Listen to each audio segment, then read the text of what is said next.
ഫ്രണ്ടിന് എന്തൊരു സ്നേഹമായിരുന്നു. മോളേന്ന് വിളിച്ച് കെട്ടിപ്പിടിച്ച് എന്തോരം ഉമ്മ എനിക്ക് തന്നത്.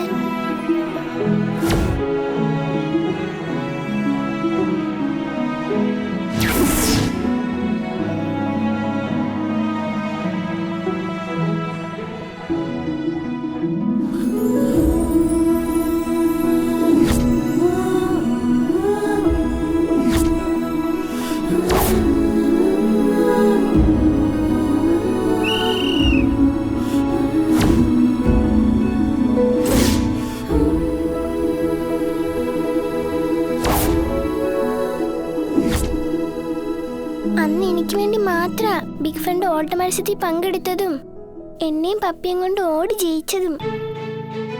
സത്യേ, ഞാൻ നിന്നെ എവിടെയൊക്കെ നോക്കി. സത്യം എന്താ ഇവിടെ വന്ന് ഒറ്റയ്ക്കിരിക്കുന്നേ? ഞാൻ അങ്ങനെ ഓരോന്നും ആലോചിച്ചിരുന്നതാ പപ്പി. അതെന്താ കാര്യം? എന്നോട് കൂടി പറയുന്നേ. ഞാൻ ആലോചിച്ചത് ബിഗ് ഫ്രണ്ടിന്റെ കാര്യാ. സത്യം എന്തിനാ വിഷ്ണു അച്ഛനെ ബിഗ് ഫ്രണ്ട് എന്ന് വിളിക്കുന്നേ? എന്നെ പോലെ വിഷ്ണു അച്ഛന്ന് വിളിക്കാൻ പാടില്ലേ? അത് ഞാൻ ആദ്യമേ വിളിച്ച് ശീലിച്ചു പോയില്ലേ. ആ, അത് ശരിയാ. ആ, എന്ത് കാര്യ ബിഗ് ഫ്രണ്ടിനെ കുറിച്ച് പറയാന്ന് പറഞ്ഞത്? കഴിഞ്ഞ ദിവസം ബിഗ് ഫ്രണ്ട് എന്നെ വീട്ടിൽ വന്നിരുന്നു പപ്പി. എന്നെ കണ്ടത് ഓടി വന്ന് കെട്ടിപ്പിടിച്ച് ഒരുപാട് ഉമ്മയൊക്കെ തന്നു.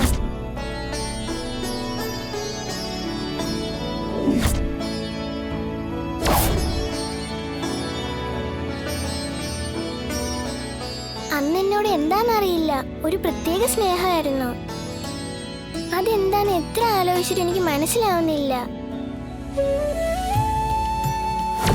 ചേച്ചിയമ്മയെ വിഷമിപ്പിക്കാതെ പപ്പിമോള് ചേച്ചിയമ്മയ്ക്ക് വാക്ക് തരണം.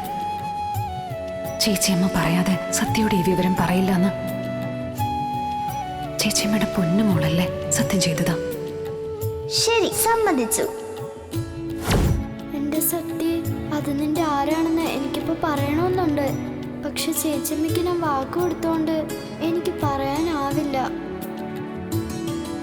പക്ഷെ നിന്റെ ഈ സങ്കടം കണ്ടിട്ട് പറയാതിരിക്കാനും പറ്റുന്നില്ല. എന്നോട് ക്ഷമിക്കു സത്യേ. നിന്നെ എന്തെങ്കിലും പറഞ്ഞ് ആശ്വസിപ്പിക്കാനേ എനിക്കിപ്പോ പറ്റൂ. എനിക്കിന്ന് എന്റെ അച്ഛനെ വിളിക്കണം പപ്പി. ബിഗ് ഫ്രണ്ട് എന്നെ സ്നേഹത്തോടെ കെട്ടിപ്പിടിക്കുകയും ഉമ്മ വയ്ക്കുകയൊക്കെ ചെയ്തപ്പോ അച്ഛൻ അടുത്തുണ്ടായിരുന്നെങ്കിലെന്ന് ആഗ്രഹിച്ചു പോയി. ബിഗ് ഫ്രണ്ട് എന്നെ കെട്ടിപ്പിടിച്ചപ്പോ എന്റെ അച്ഛൻ എന്നെ ചേർത്ത് കെട്ടിപ്പിടിക്കുന്ന പോലെയാ പപ്പി എനിക്ക് തോന്നിയത്. അതുകൊണ്ടാ അച്ഛനെ വിളിക്കണമെന്ന് പറഞ്ഞത്. എത്ര ജോലി തിരക്കുണ്ടെങ്കിലും വരാനായി പറയണം. എനിക്ക് കാണണം എന്റെ അച്ഛനെ. എങ്കിലിന്ന് സ്കൂളിൽ വിടുന്ന സമയത്ത് സത്യയുടെ അച്ഛൻ വിളിച്ചിരിക്കും. സത്യം? ഉറപ്പായിട്ടും വിളിച്ചിരിക്കും. അതെങ്ങനെ പപ്പിക്ക് പറയാൻ പറ്റും? അതൊക്കെയുണ്ട്, നോക്കിക്കോ. സത്യ ആഗ്രഹിക്കുന്ന സമയത്ത് സത്യയുടെ അച്ഛൻ സത്യ വിളിച്ചിരിക്കും. എങ്കിൽ നാളെ തന്നെ ഞാൻ എന്റെ അച്ഛനെ വിളിച്ചു വരുത്തും. എന്നിട്ട് ഞാനും എന്റെ അച്ഛനും അമ്മയൊക്കെ കൂടി പാർക്കിലും ബീച്ചിലും ഒക്കെ പോവും. എന്നിട്ട് ഞാൻ അച്ഛനെ ജോലിക്ക് വിടൂ. അപ്പോ ഇന്ന് സ്കൂളിൽ വിടുന്ന സമയത്ത് സത്യയുടെ അച്ഛന്റെ ശബ്ദത്തിൽ സത്യ വിളിക്കണം. എന്താ പപ്പി ആലോചിക്കുന്നേ? ഏയ്, ഒന്നുമില്ല. നമുക്ക് ക്ലാസ്സിലേക്ക് പോവാം, ബെല്ലടിക്കാറായി. ശരി, പോവാം.